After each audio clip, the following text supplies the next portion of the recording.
What's up, everybody? How are you doing today? I hope you're doing well.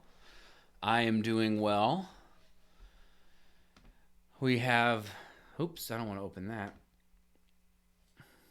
We have another great day of practicing the trumpet ahead of us. I'm going to get my routine set up here if you guys want to watch that happen. So I'm on day 6, so I got to get Arban page, what is that? 182. So that's going to be in the double tonguing section. Man, I had like 6 people and everybody just pieced out right when they saw my face. Number 112, okay. 2 octave slurs. I guess I don't have anything written for that. And a piccolo warm up and the 1-minute drill. This is going to be a short practice session.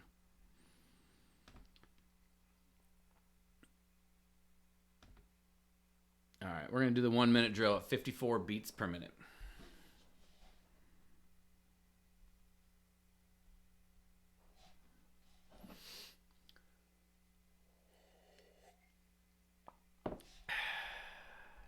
$54. We all know the drill, right? With this 1-minute thing. Get my stopwatch, reset.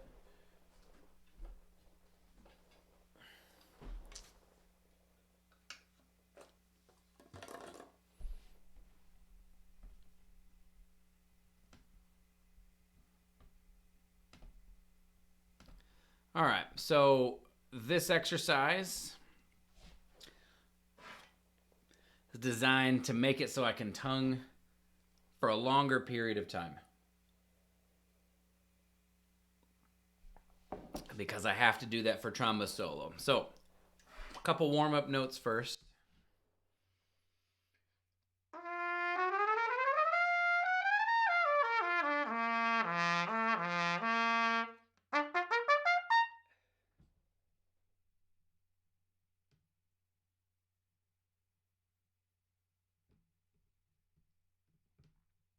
Hey Ryan, how you doing, man? Just live streaming some practice. I taught a lesson earlier today. It's the first time I've taught a lesson to somebody that I met on Instagram, which is it's pretty crazy, and it's pretty surreal that some of this public platform is allowing me to meet new people, and it was a great lesson. And yeah, now I'm gonna do this streaming thing. How are you? What are you up to? I'm gonna knock this out real quick while you're answering.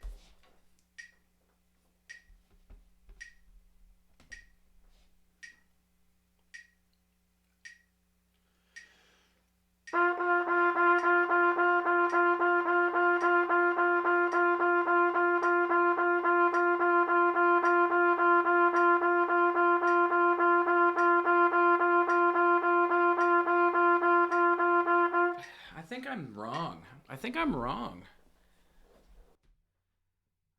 I'm pretty sure I am incorrect about what day we're on. I'm pretty. Yeah, we're on day 5. I'm so sorry.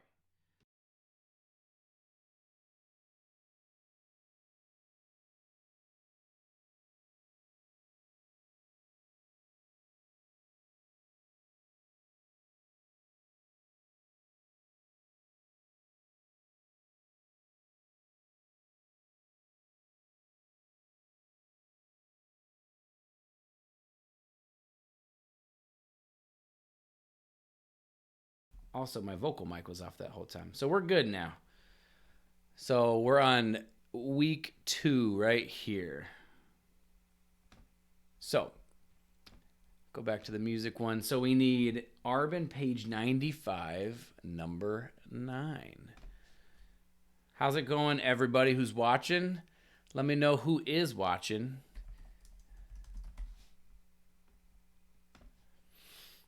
Just got done teaching a lesson. got to work out later. I think I'll have time to work out later. All right, so what was it, page 95?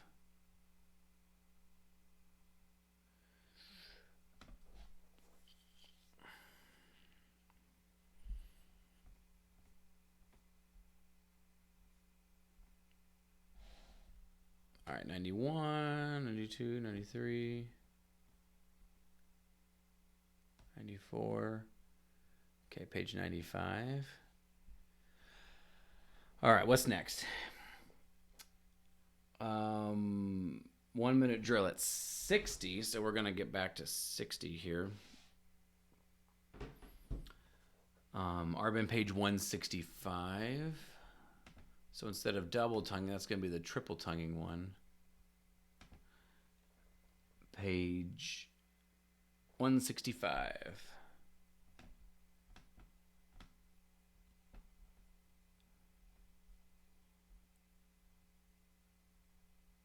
Okay, I've got that one. Tonguing with weights, and then we're going to do the sax, page 18.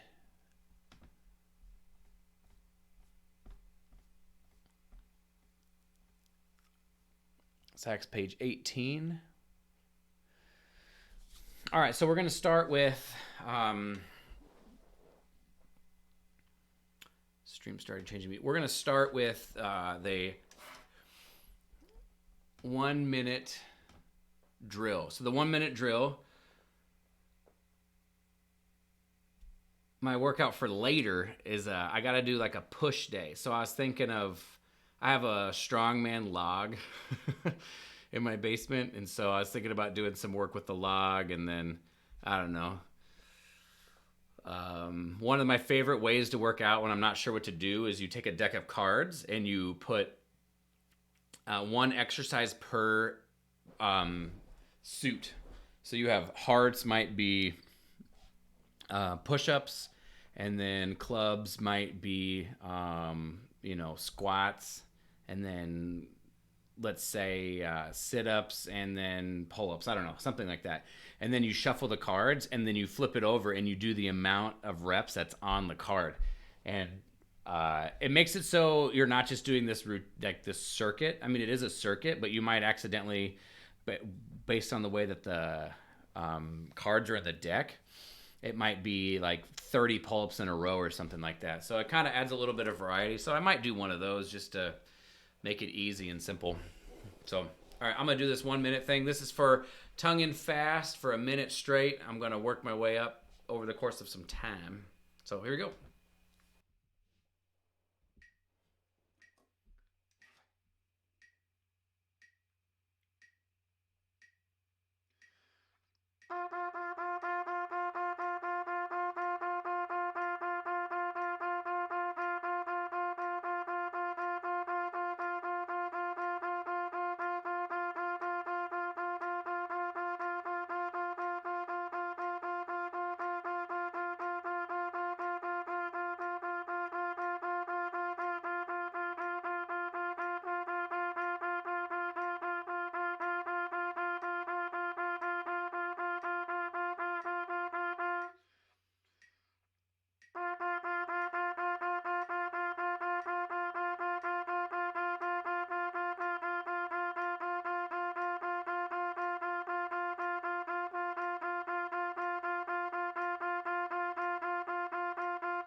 Okay, so if there's any new people watching the stream, be sure to let me know you're watching. Be sure to say, hey, what I'm aiming for, and that I think this is a wonderful exercise to just get more repetitions on tonguing, right? Oftentimes we do these exercises that last 15, 20 seconds. Oh, what's up, Shaw? How are you doing, man? These exercises that last 15, 20 seconds. Just to do it for a minute straight requires more endurance on the tongue, I think, which can make short-term bursts of speed just that much more comfortable. Also, I've noticed my tongue has sort of gotten just better at it, I guess, by doing it. And so I think there's a lot of value in anybody doing it at any time. So I highly recommend that exercise. If you have any questions about it, how to do it, how to set it up, just let me know. Let's do, so next. Oh, cool. Tell them hi for me. We'll do tonguing with weights. That's kind of an extension of this. So tonguing with weights is an exercise I learned from my undergraduate teacher, Michael Anderson. And it's also for tongue speed. I'm using it just to spend more time in the low register, but it's also for tongue speed. And because tonguing in the low register is difficult, right? It requires sort of the most from the tongue. And so if we tongue where it's hard more, then it makes it easier for the rest of it. So this is going to be a situation where I play 2 groups of 16th notes and then a half note. 2 groups of 16ths, half note, and then I'll go 3 groups of 16ths, quarter note, and then 4 groups of 16ths, whole note, 6 groups of 16ths, half note, 7, or I'll probably just go 8 and then whole note, right? So that'll make sense, but just for you to keep along.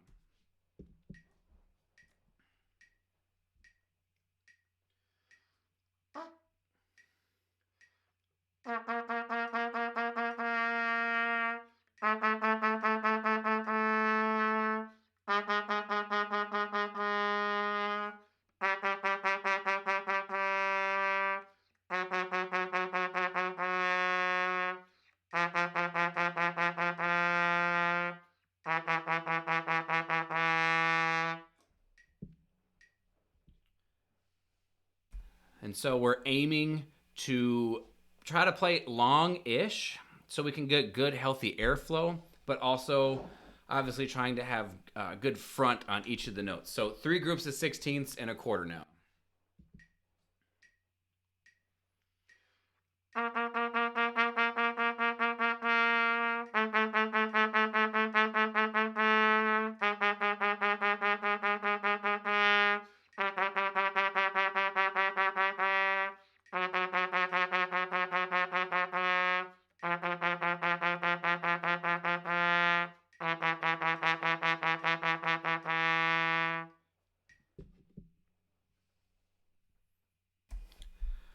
What's my favorite or the best book for flexibility? I don't know if I have a favorite.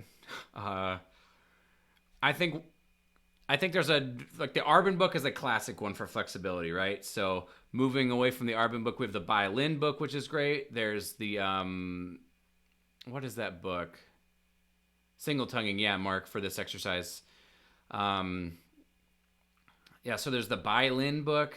There's colon lip flexibilities, which is a great book. There's probably a whole bunch that I don't know about. Scott Belk just came out with a couple of ones that I think are interesting because it's not just B-O-E-O-D-O,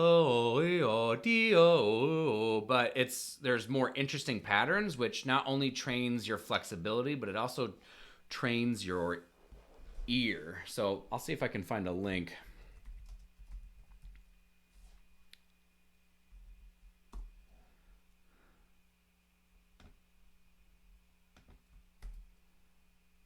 All right.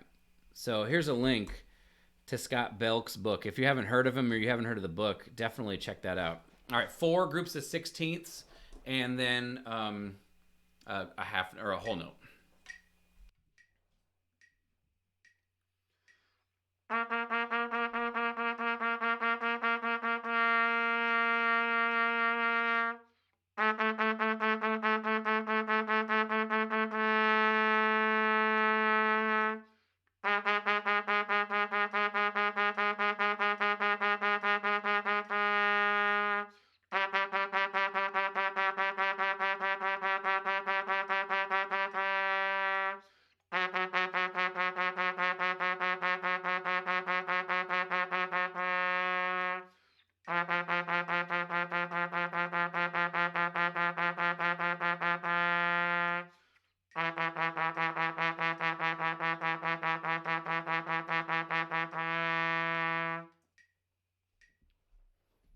I think I accidentally did 6, not 4 there. Sorry. Do I ever try without a metronome? The biggest reason I have the metronome right now is because of this routine, Carl. I think you've seen him because of this routine, and it's just to keep me honest with staying at 72 beats per minute. I've done this exercise a lot without the metronome, kind of at a little bit a faster pace, and yeah, I think it works beautifully either way.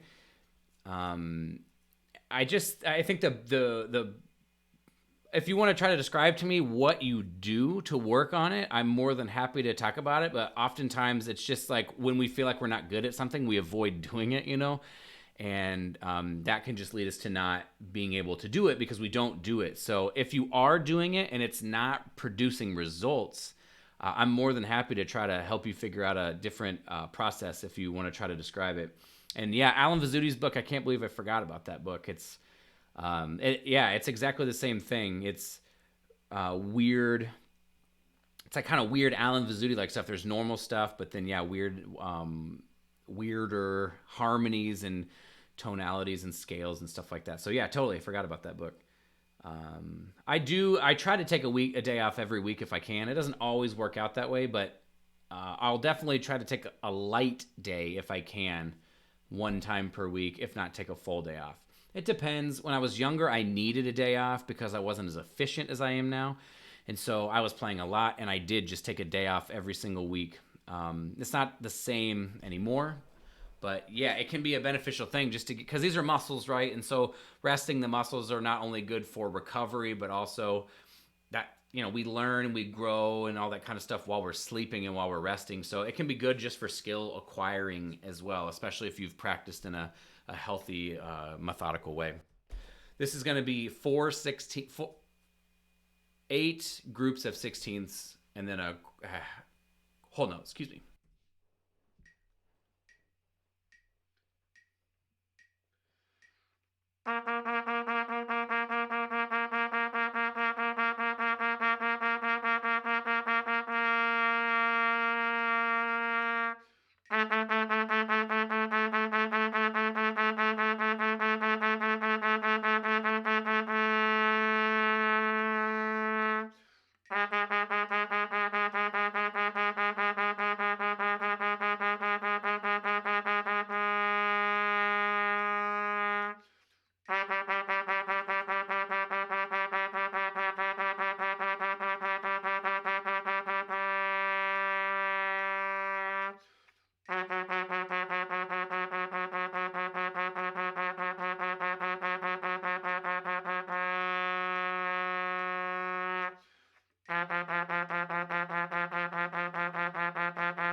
And that's all I'm going to do for that.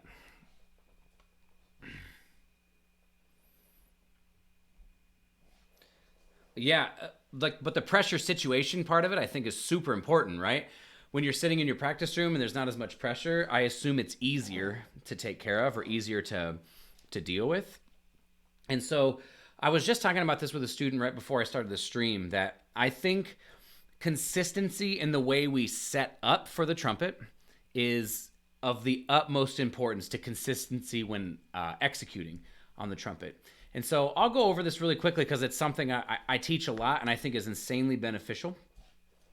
I don't know if you have your trumpet out right now, Carl, but if you do, this will work really well, or hopefully it'll work really well. So the first thing, it's a 4-step process. We've heard of wind, or we've heard of song in wind, and I think it's something that makes a lot of sense, and it's something that's awesome, and it's really how, especially a brass instrument, works optimally, is to hear it and play it. But sometimes that leaves a little bit of room of, well, if I hear it but I can't execute it, what do I do? And I don't think just hearing it or thinking it fixes all problems. And so I kind of broke it down into 4 steps, and I will explain them quickly right now. How far are we into the stream? 22 minutes. I'm going to keep this. So basically, the first step that we want to focus on is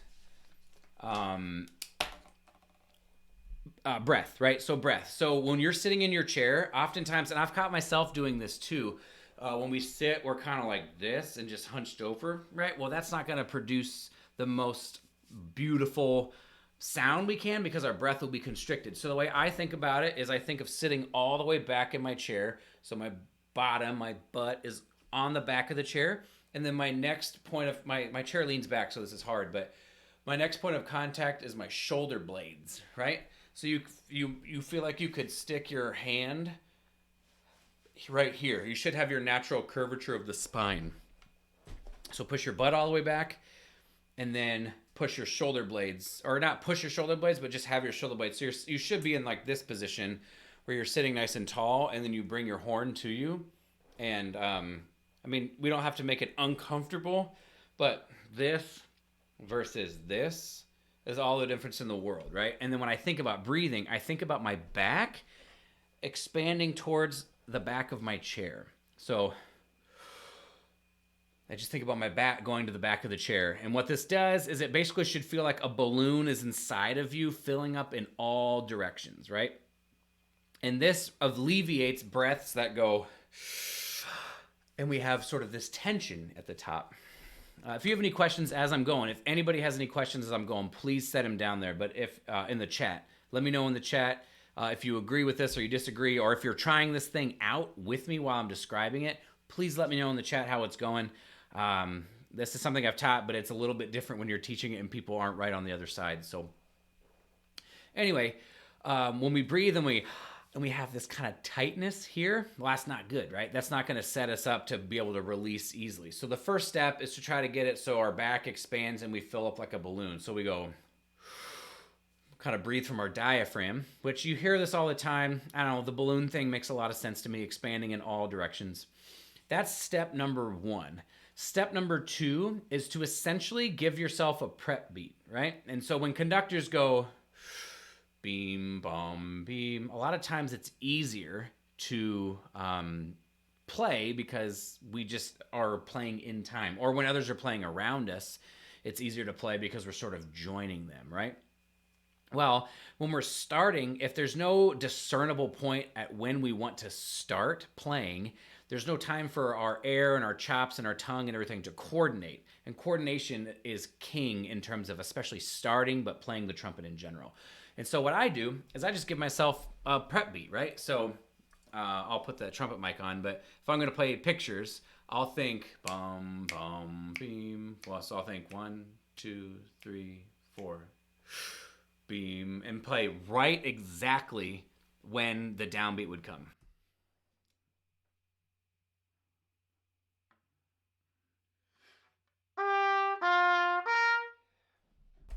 Right? I don't know if that was the most beautiful sound or whatever, but the sound was there when I wanted it to. So Mahler 5 would be 1, 2, 3, da da da dum. 1, 2, 3, 4, 5, da da da dum. Right? So that's what I'm going to think.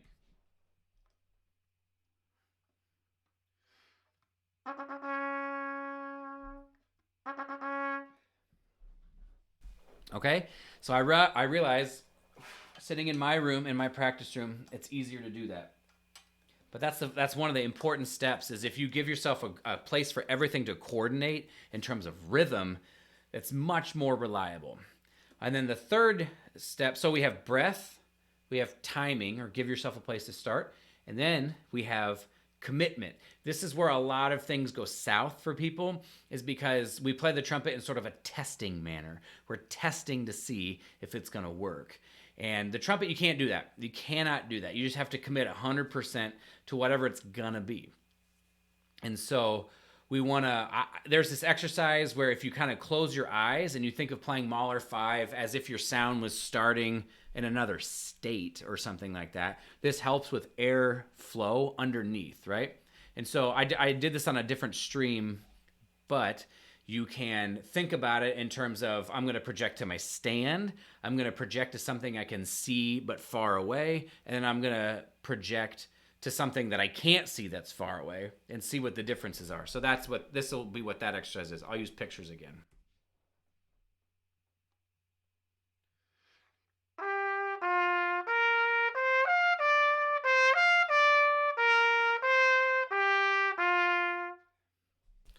So that was my computer monitor, but you're staying something very close to you. Now I'm going to look farther away and play further away. So I'm not going to play louder. I'm not going to play more loudly. I'm just going to try to fill the space a little bit more.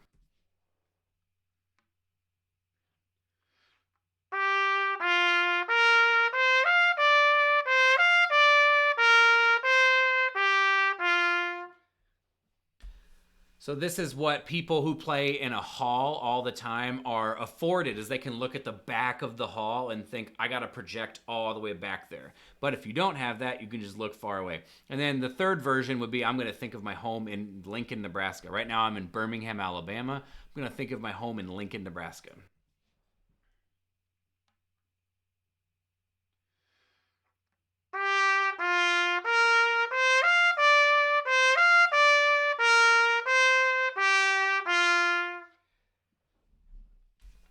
And so what that does is it gets you to hear more or less what your best, fullest, most projected sound is. Now, the technical thing that benefits from this is you have an airstream that's excited and energized underneath. It's impossible to project without your air moving. And so this kind of is an interesting exercise to hear that sound, but ultimately you want to use this exercise. Mark did it the other day. So Mark, if you want to like kind of chime in with if you feel like what it was like to do it, and if you've been doing it in subsequent days, what your experience has been doing it. But basically, it's a tool to help us hear our best sound so that we can memorize that sound, and then we can hear that sound in our ear and then go. So then it becomes song in wind. I have now heard my best sound, so now I can imagine my best sound and play my best sound more often. So this is what that would look like.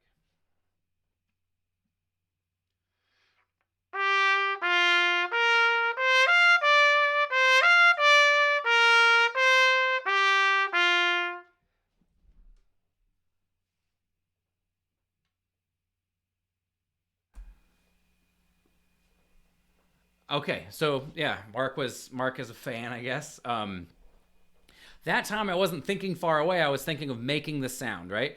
So then and all we have to do is time it and then commit 100% to that sound we're trying to make. And then the fourth step is flow. Don't let anything mess with your ability to play with flow. So I'm not sure if all that makes sense. Carl, if you have a chance you can obviously rewind the stream if you want. But if that's something you're interested in trying out, let me know what you think. Mark, sorry. I've been doing when I ever try to play quieter dynamics without it sounding strangled. Yeah, so it kind of gives you this airstream underneath everything. And so if you apply all of that, especially the commitment part, to playing C and lower, I think it'll give you just more support, right? And so that support will be a big help to you. And then from there, it's just sort of doing it a lot, right? Like you start where you can do it. So maybe you start on an F and then down to an E, D, C. You work into the register where it's difficult so you can set up some good habits before you get there, if that makes sense. So if anybody has any questions about what I just went over, please let me know. I'm going to bust into Arban, page 165, number 46 at 48 beats per minute.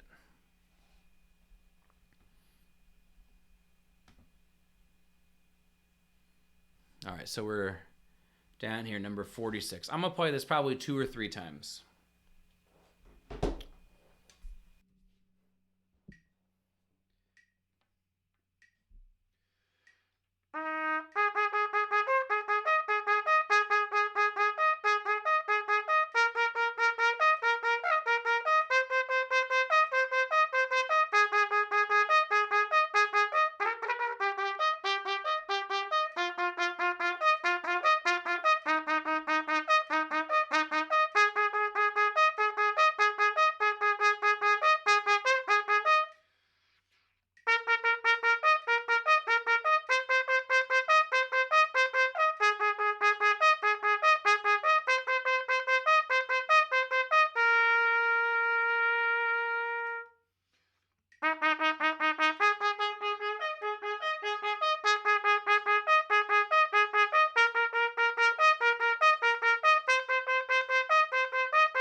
There is also one more tip I have.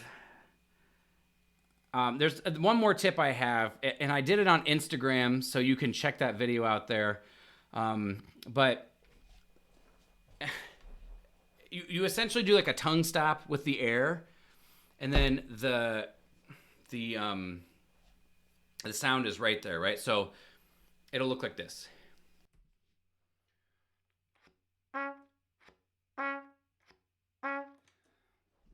You're going. What that does is it gets the air up far forward, so all you have to do is release. Now, I don't necessarily recommend doing this to a great extent, but for something like Mahler 5, I kind of do it.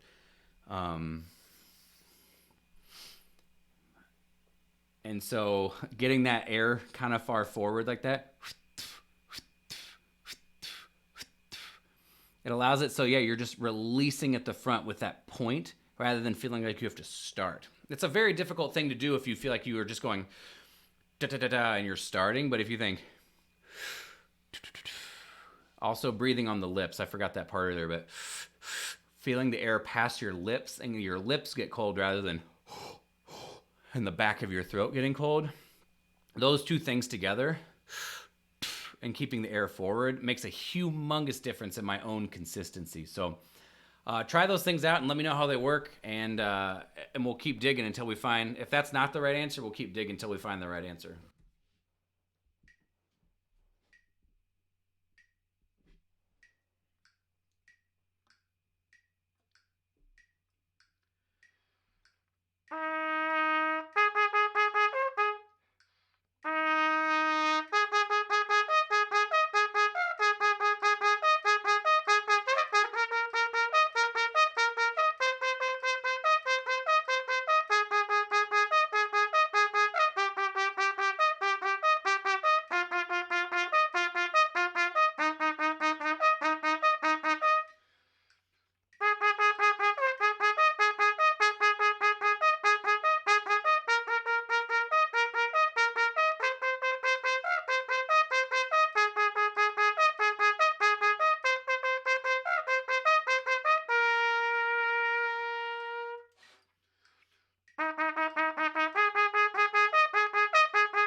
Yo, Mario, what's up?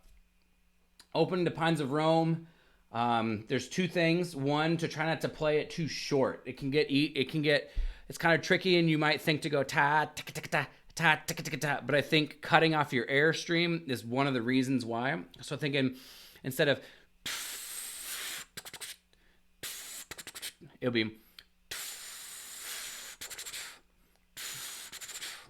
really thinking the air leading that, I think really lightens up the tongue. It sort of gives it like a ricochet effect rather than having to do all the work. And the other thing is I do add a little space after the long note. So instead of, I think,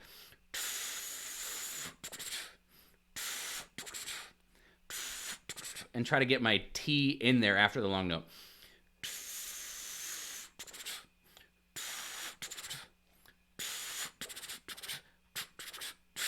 If that makes sense.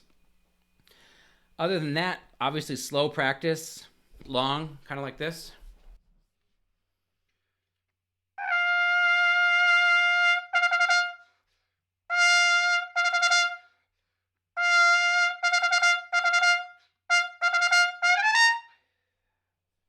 Right? Something like that. That'll translate into this.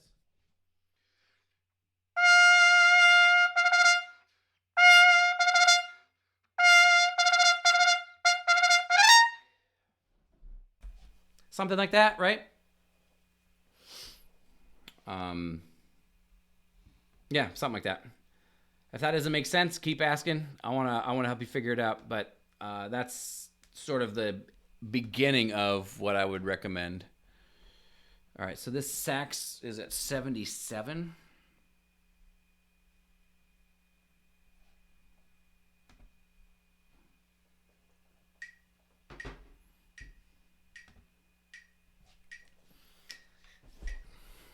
So I'll do this 2 times. The first time all at the same volume, and then the next time I'm going to do it one loud, one soft, one loud, one soft.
Yeah, Mario, let me know how it goes.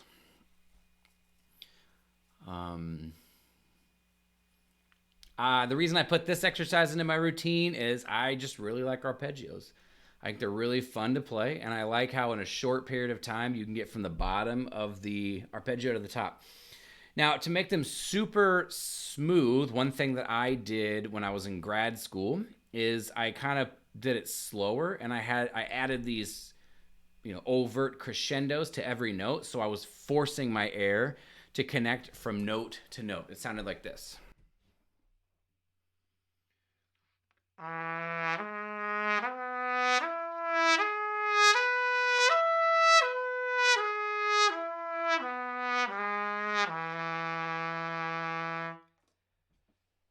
And then, separate from that, when I was done, I would then play it normally, but I would be thinking those crescendos.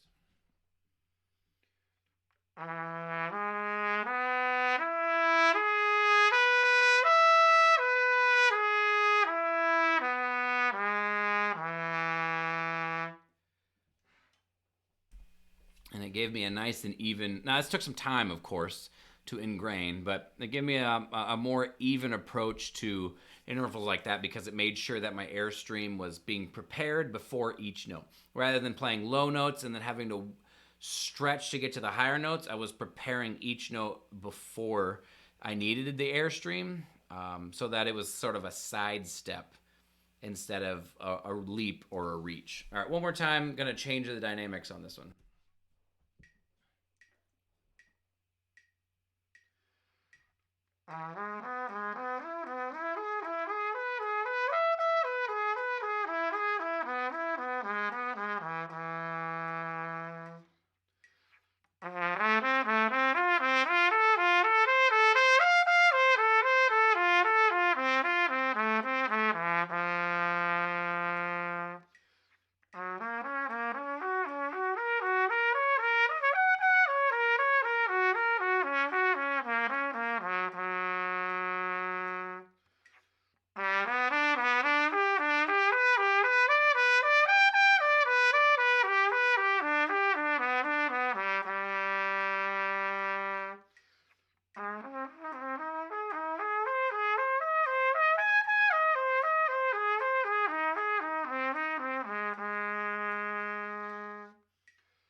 All right, that time felt better, and I like. I said this on a previous stream, but I think when you have exercises like this and they get kind of boring because you're doing them the same way every single time, simply adjusting the dynamic like that and trying to play really soft and now, I don't know if it's as soft as you can and as loud as you can, but really soft, piano, pianissimo, and pretty loud, forte, fortissimo, can add an added layer of difficulty, right? Where you're not just blowing through the notes, but now you're putting a little bit more context into them. Can I play them quite loudly? And we can use this to kind of push our extremes. Maybe, Carl, something like this, maybe not on these arpeggios like this, but doing that on exercises that you feel really comfortable with, adding in an element of extreme dynamic in there might also help some of the security in softer playing as well. We've done tonguing with weights, 1 minute drill. So all we have to do is Arban page 95, number 9 at 72 on the rotary.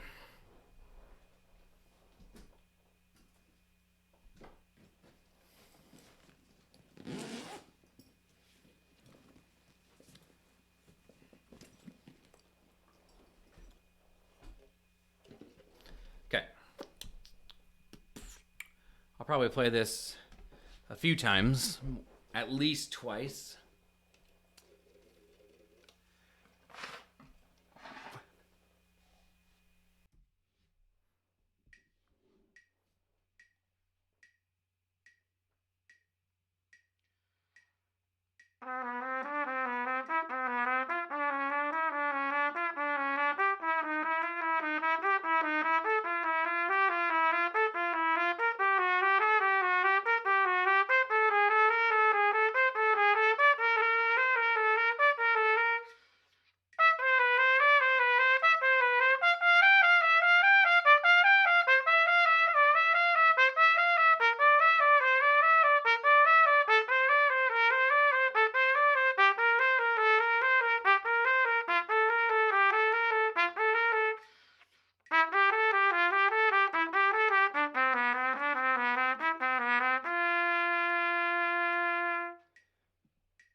This is a Chagall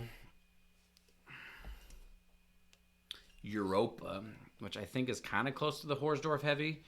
I got a good deal on this one. I mean, it was still expensive, but I got a good deal. I certainly recommend Chagalls, but I think there's a company called Weinmann, Weimann, and I think they're like maybe a little bit cheaper.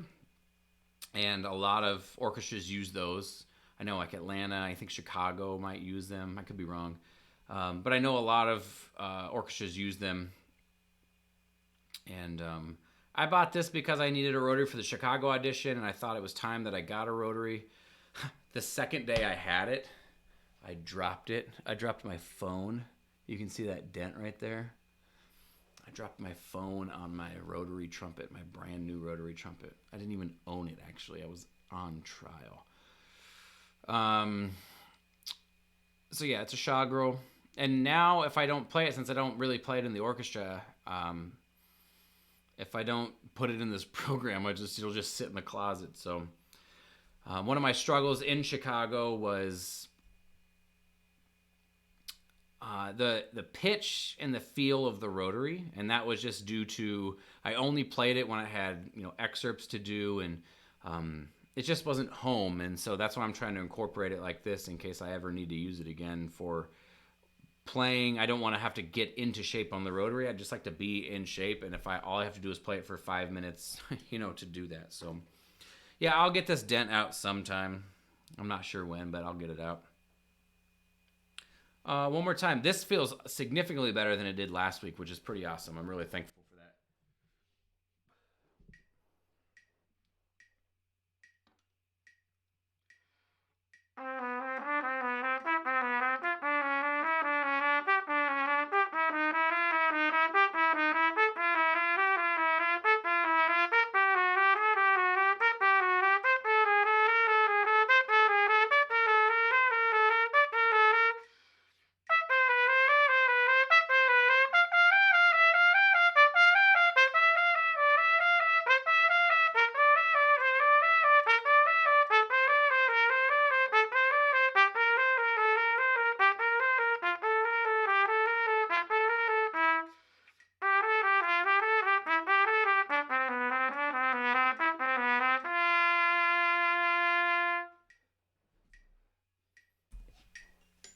Yeah, that feels a lot better. You know, just playing the rotary 4 times a week. This is what I'm hoping to show, because I don't think it's just unique to me that this worked, you know. I've played the rotary 10 minutes, just, you know, what the hell? I played the rotary, you know, for 10 minutes, 4 times a week for the past 2 weeks. In the old days, what I would do when I wasn't as smart or as trusting in the process is I would just start practicing like crazy, you know? I would say to myself, oh my gosh, I have got to figure this out. So I would just hammer my way through it. I didn't see the value in doing a little bit here and there, you know? And that was the wrong way to do it. I mean, I got better, but I didn't allow myself to gradually work into owning that thing. Yeah, totally, Mario. And I mean, I think it's partially because I didn't play, you know, etudes and exercises on the rotary. I just jumped right into Schumann too. So, yeah, that's why I'm doing it. I don't want to have to get back into shape, basically, you know? Okay, so we are done with this one. We're going to go over to Cascades. All right, we're here on... So for Cascades, we are on day 5. And we got to do line 12 through line 15 at 127 beats per minute.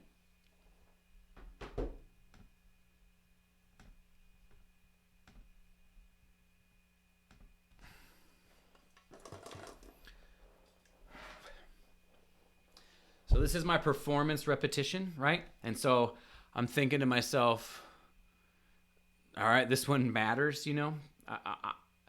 Every repetition I do matters a lot to me, but these are specifically designed to just take a breath and go and kind of lightly test what I'm capable of doing. So I don't stop no matter what happens, and it's informing what I should do with my other slower repetitions. So we're just going to give it our best shot based on what we can do now.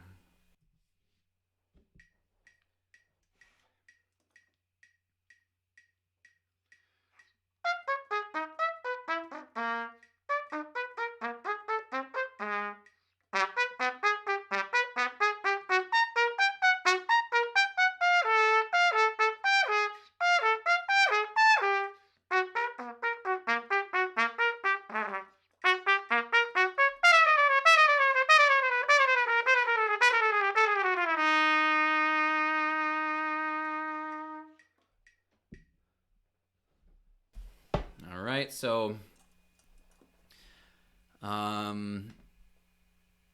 that C right there, I was trying to do it memorized, so I messed up this little area right here, but not a bad repetition overall. Next is going to be, I accidentally did the first 4 lines 3 times at 110, so I'm going to have to do that on the bottom, and so we're just going line 20 to 22 3 times at 110.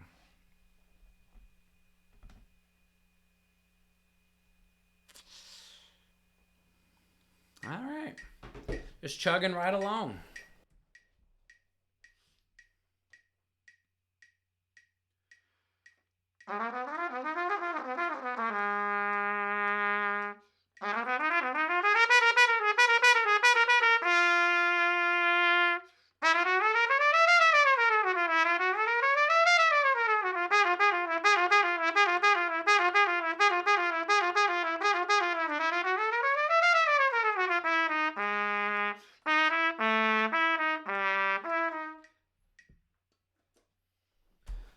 So I learned in this section from taking the program all the way through one time already that I cannot tongue this note right there.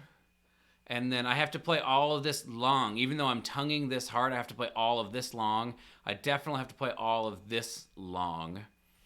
And yeah, it's 1, 2, 3, 4, 5, 6, 7 repetitions of dia dia da dia dia da dia dia da dia dia da. So I'm just trying to count 7 in my head rather than like think of the music because it's very difficult to do that, especially at a fast tempo. Time number 2.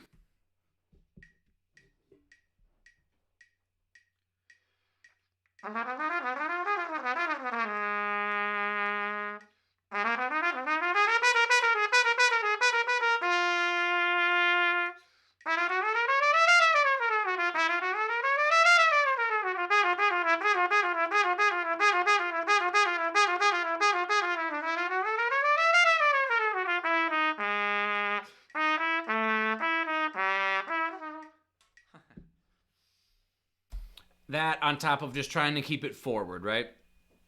Trying to keep the air nice and far forward. So I was talking about this on my stream yesterday. I don't know if other people have any thoughts, but I'm considering taking a full hiatus from social media from Christmas to New Year's. So a full week off. I don't know if anybody has any experience with taking time off of social media, but I would love their take on it. I think it's only going to be good for me because I just spend so much time thinking about social media, and that's awesome because I want to do that, but it would be nice to have, a little bit of time where I'm not responsible for that, for at least a couple of days. So, yeah, let me know if you've had any experiences with that. I would be very curious.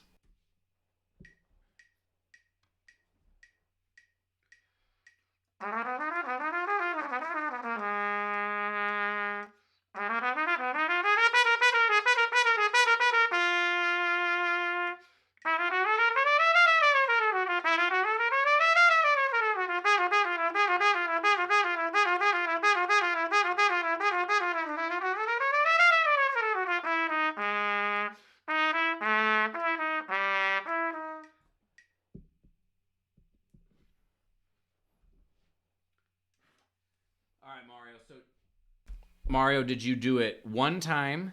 How many times have you done it? How long ago did you do it? And for how long did you do it? And did you just take a clean break, or was it only like just Facebook or just Instagram? I'm very curious. So I'm gonna play this section one time, this section one time, and the end one time, and do that a total of 4 times.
Yeah, Mark, that's the same for me. I mean, a week isn't going to be a bad idea, but there's been periods in my life where I've thought I'm just going to get rid of my Facebook.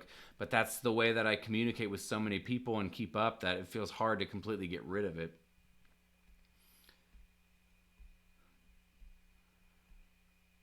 Oh, so you like literally just got rid of it. That's amazing. That is, yeah, that's more than I can do right now. I mean, I'm so much of my life is on here trying to do this thing, but gosh, that sounds pretty amazing. That's what life was like when, at least when I was younger. I might be a little bit older than some of you guys, but we didn't have phones, we didn't have computers and stuff like that. And I mean, I had a computer in high school and I was addicted to it, so I guess that's not very true. But yeah, I think I'm gonna do it for a week and just hang out with my family and enjoy the holidays. We don't have any work around there, so it'll just be like a full week off basically. So I think I'm gonna do it for sure.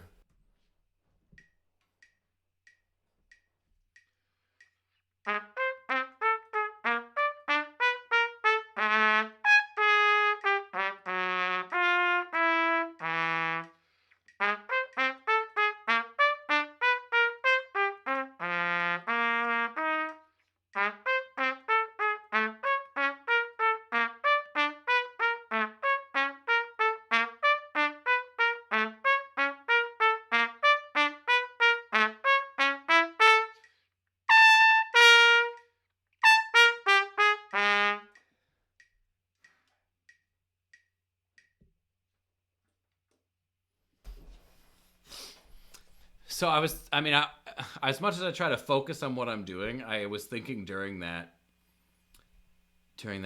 performance or during that repetition that just reminded how unsexy and kind of boring that I think efficient practices or just progressive practices. It's not really exciting for people to listen to. So I think it's interesting though. I think I would be very interested, just to watch somebody get to the point where they can play something incredibly well, and then you just realize, well, part of that is because they just never played it, incorrectly or whatever. So the good news though is tomorrow, my stream tomorrow, or maybe my stream on Sunday because I might have to take tomorrow off of streaming. I'm gonna perform Cascades and Tromba Solo. So yeah, and interestingly for us, the school that my kids go to, it's a private school.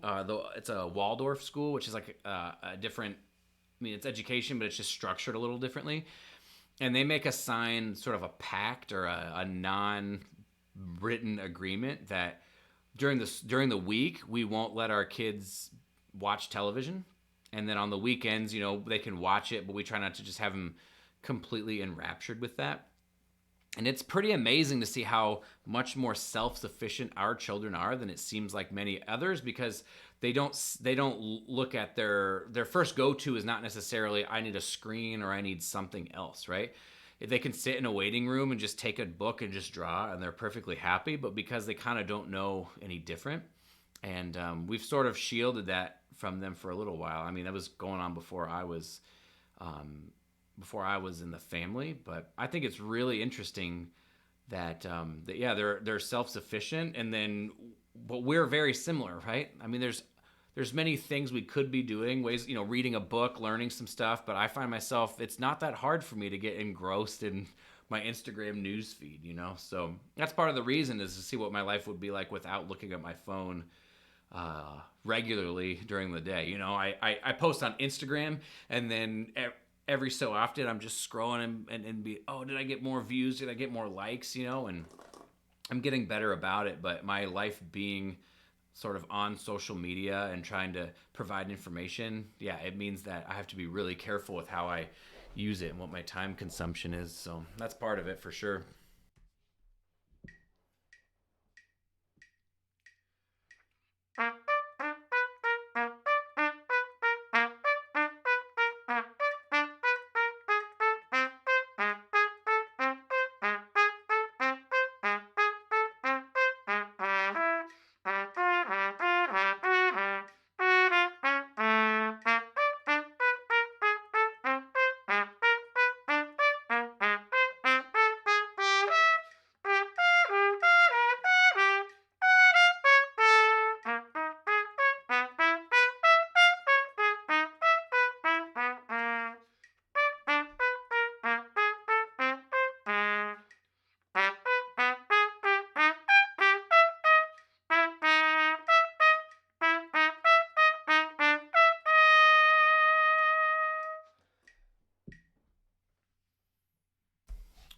Also, Mario, how old are you?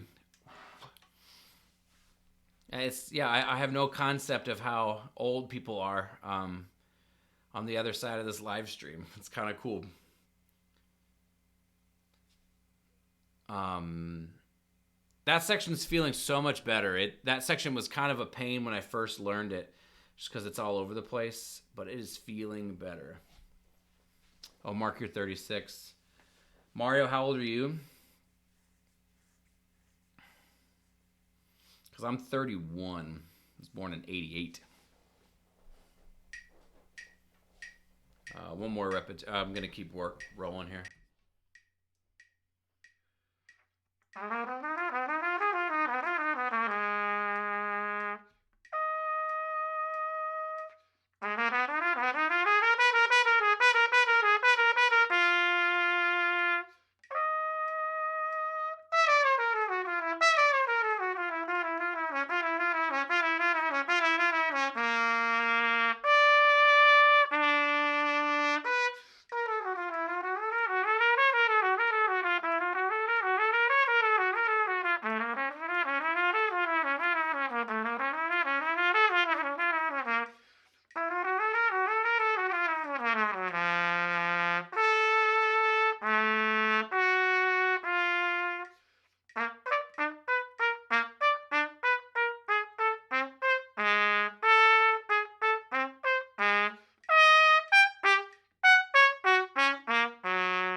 So yeah, we are the same age. You were right.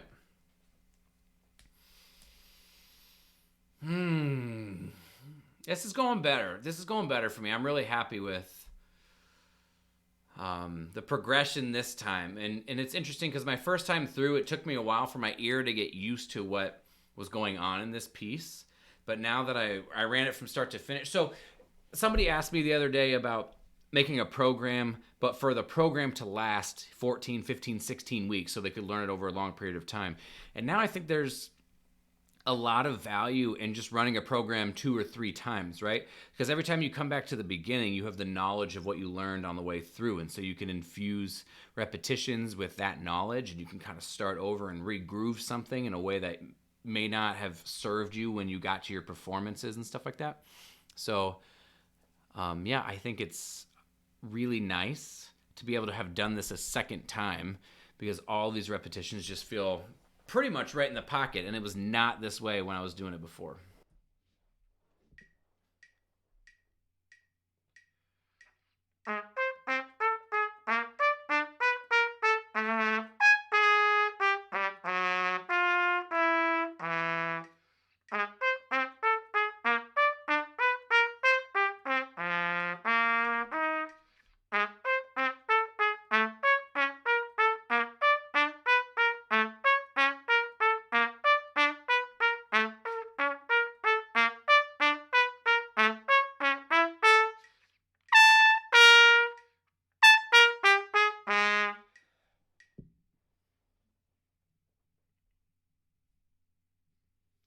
Back to the top. 2 more total repetitions, then we'll move on to tromba solo. So I'm just gonna go through it all straight through all of it.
Yeah.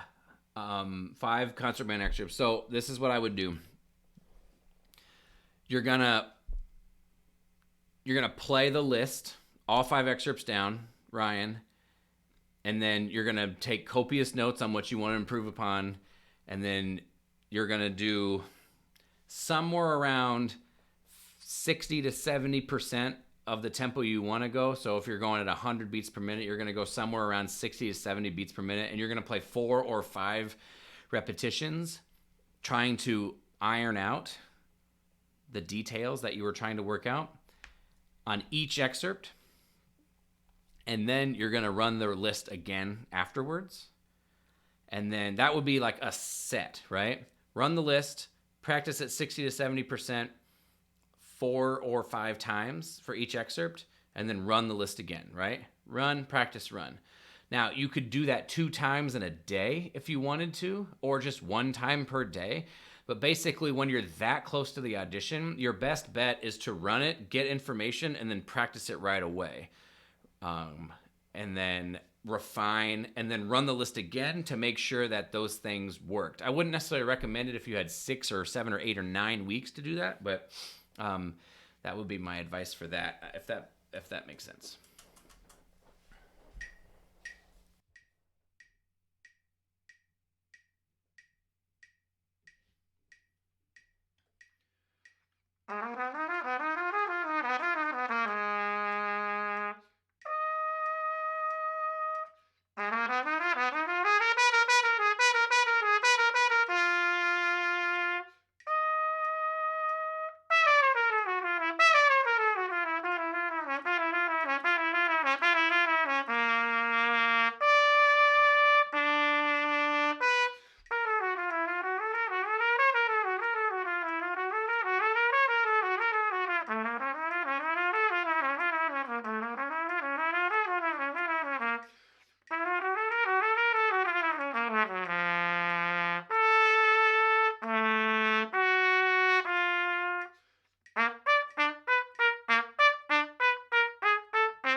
Also, Ryan, is your audition taped or is it live? Because I have some more thoughts depending on the answer to that question. Mario, I did interview Charlie, but the audio got corrupted. So I'm going to have to do his interview again. It was really awesome. I'm really sad that his audition got corrupted because we got kind of his life story, and then he talked about his time in the CSO, and he told me some awesome stories and stuff like that. So I'll get another one with him though, and it'll be better because I know what I'm doing now much more than I did then. Live audition. So when you record it, if you can get into a hall and you can put the recorder out in the hall, that would be optimal or ideal, because then you'll get to hear your playing the way the committee would hear your playing, right? And that's what we need to know. We don't necessarily need to know what you sound like. We need to know what you sound like where they will hear you. So if you can put the phone out where the committee is and then make decisions on what you need to improve based on what it sounds like out there. And when you're asking yourself questions, you're just asking yourself like, would this advance? But the question is like good time, good pitch, good sound, good style, stuff like that. And then kind of like a yes or a no, right? Would I advance this person or would I not? Or would I hire this person? Kind of like be a tough critic on yourself and dig as deep as you can. But yeah, if you can get that recorder where they are in a bigger space, that would be really ideal. So hopefully that can happen.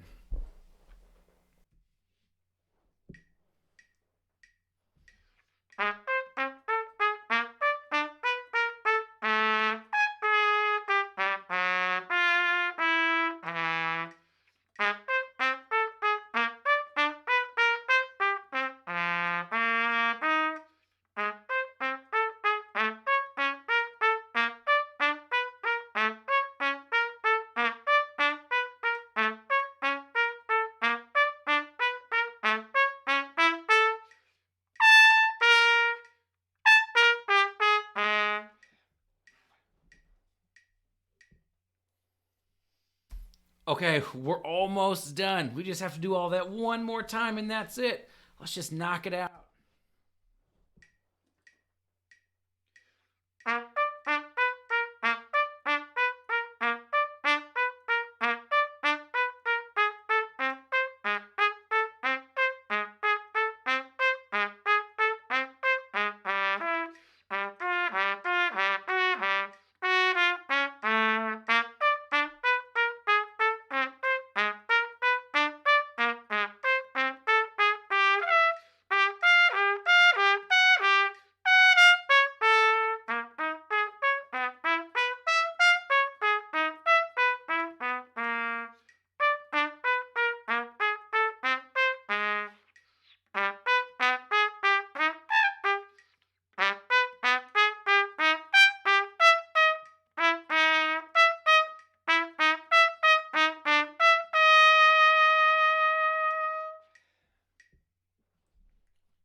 All right, Ryan, thanks for stopping by. Let me know how the audition goes, dude. All right, this section right here. Let's get this knocked out.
All right.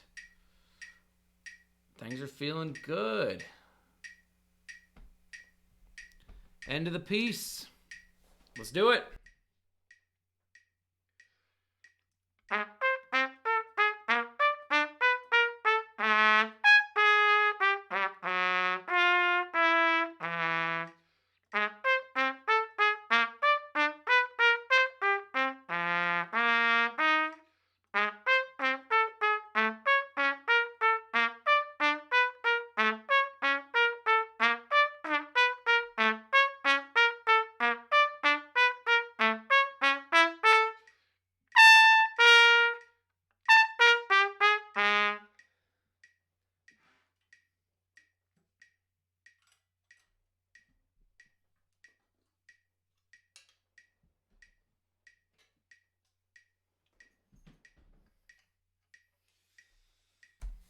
Okay.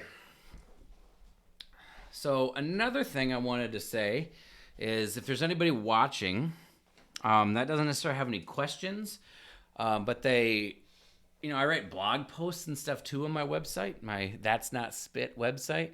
And so if you're interested, if there's any topics you would, like me to research and cover or anything like that, I'm more than happy to do that too.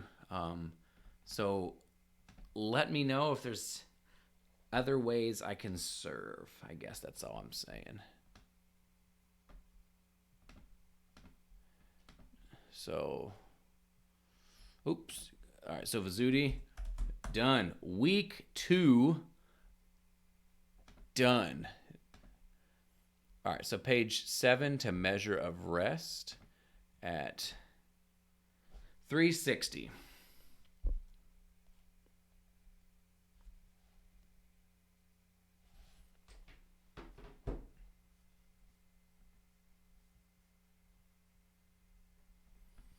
All right, so this is going to be from here all the way down to there. One time, one beautiful, super focused, awesome repetition.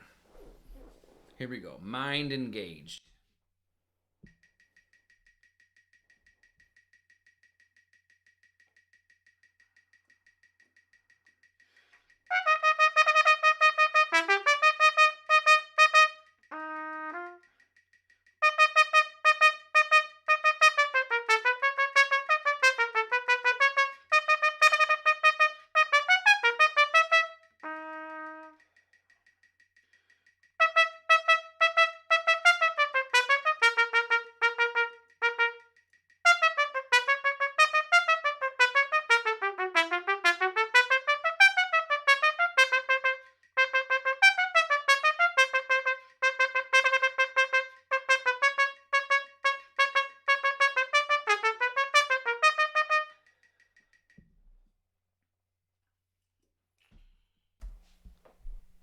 Hell yeah. Things are just, they're tightening up. Can't complain. Page 1, 3, 12. 3 times. All right, everyone.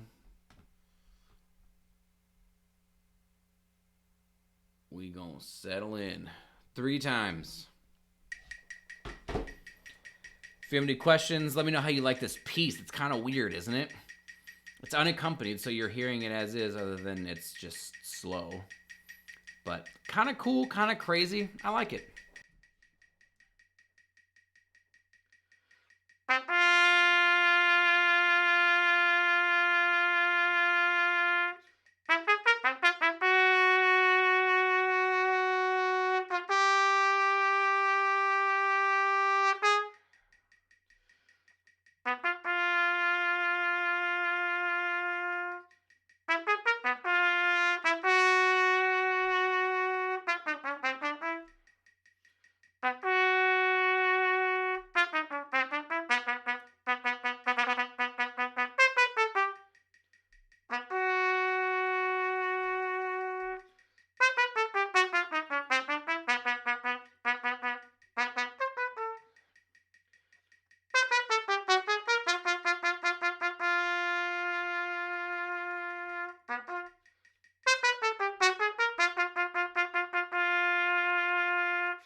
All right.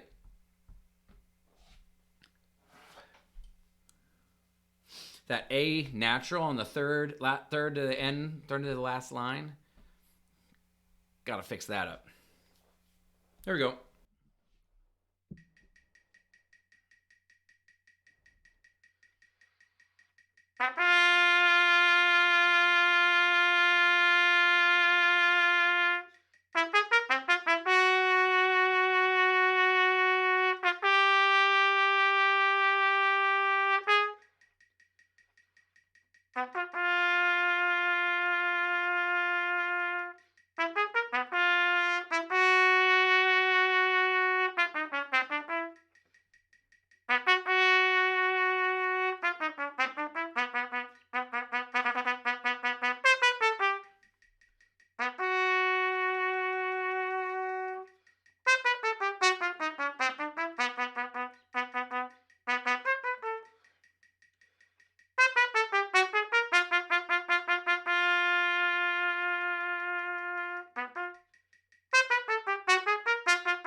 Good. If there's any new people who join the stream, say hey, let me know what's up. Let me know you're here. The streaming is fun, but the streaming is more fun when I get to talk to people. I wish somebody was here to give me more coffee.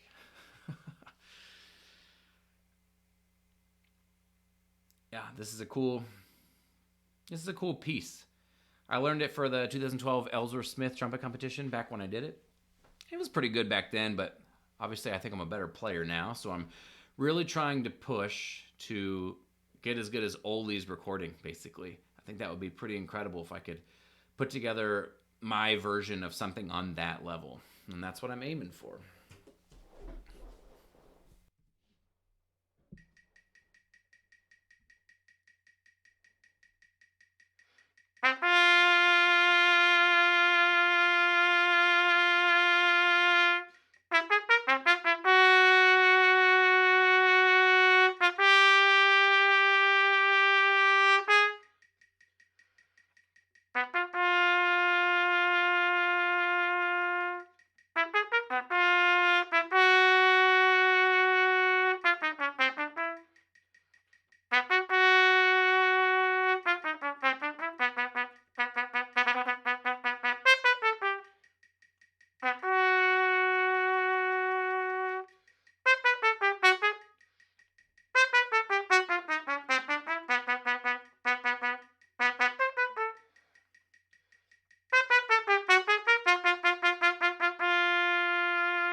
All right, that is the third and final time for that. So I know that the other section that's paired with it is the end.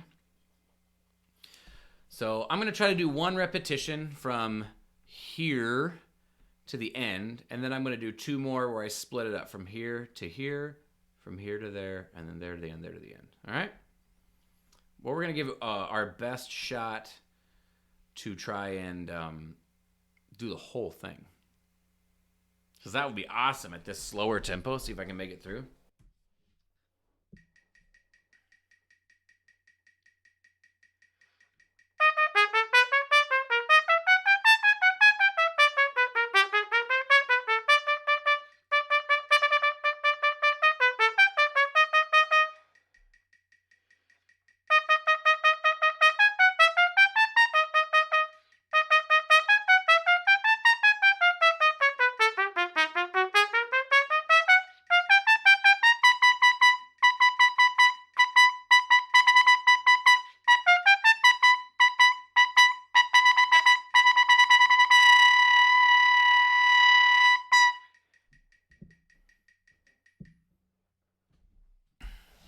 Yes.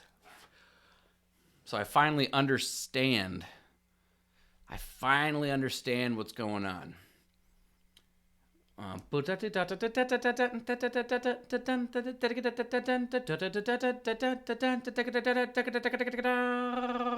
Boom. Took me a long time. I would say a number of weeks to settle on what the right articulation was for that. Because I kept trying to regularly triple tongue it and just no good. So, okay, so we're going to split the repetitions up now and knock this out.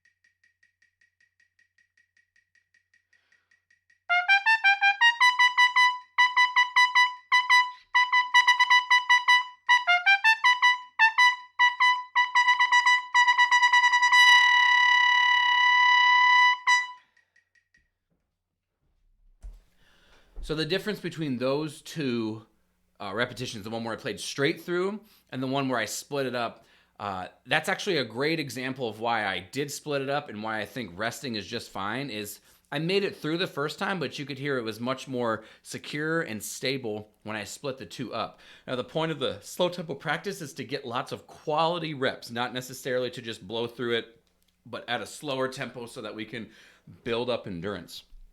I want quality. I want to go through that when I'm fresh or whatever you want to say, so that when I get there, when I'm tired and I'm not sure what's going on, that I can just nail it because I've had successes there.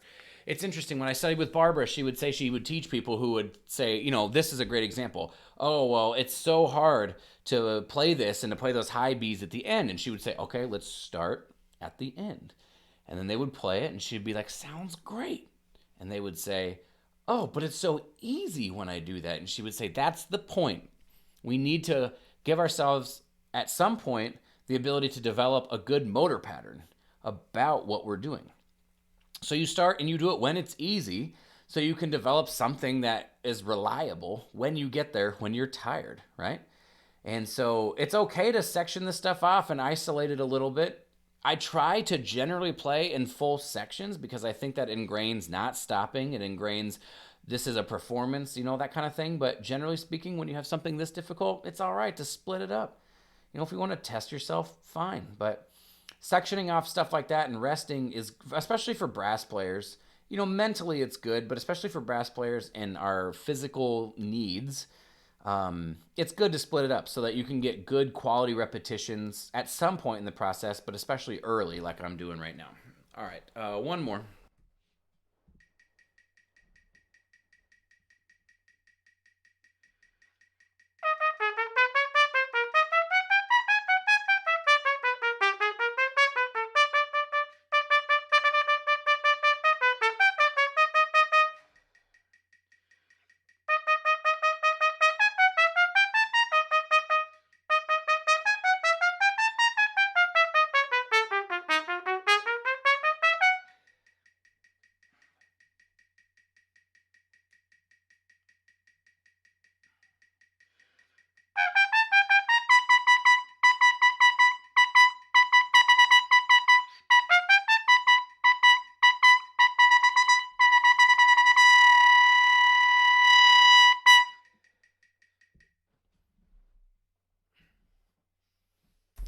Okay, and the last thing is page 2 to the tempo change. This is a short-ish section at 264. 4 times. If anybody has any questions about what's going on, wants to say hey, wants to talk about the trumpet, let me know. If you just want to watch me practice this, that's totally fine too.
My bad. All right, I'm going to add my trumpet mic to this just in case I continue to forget that.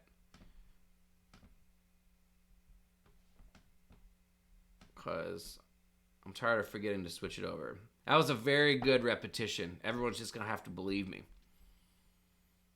Just going to have to believe me. Let's do it again.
Getting a little tired.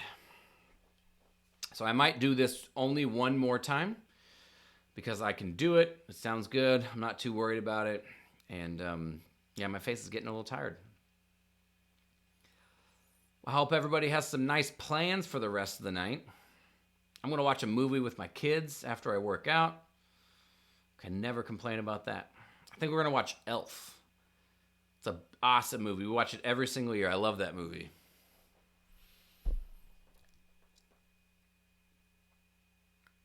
All right, here we go.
All right, everybody. I hope you have a good day. Thank you for watching. I will not be streaming tomorrow. I have like 3 gigs tomorrow, and I just don't have the time, nor will I think I don't have the face. So that's not going to happen tomorrow. So I'll be back Sunday to do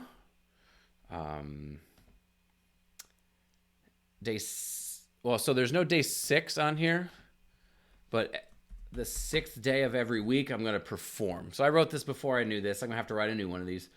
But there will be a day 6, and I'm just going to perform Cascades. I'm going to perform Tromba Solo. I'll listen to them at a later date, and then I'll make notes. So then when I start week 3 here, Mom, you've been here this whole entire time, and you just decided to say hi. So I'm going to infuse what I learned from the recordings into this week of repetition, and then I'll perform at the end of that week. And so I'll kind of get like a weekly check-in. The routine, day 6 is going to be this, so it'll be kind of short. I'm not sure what time I'll stream, but I'll stream sometime. I hope everybody has a good day, and we will see you on the next stream. Take care. Bye.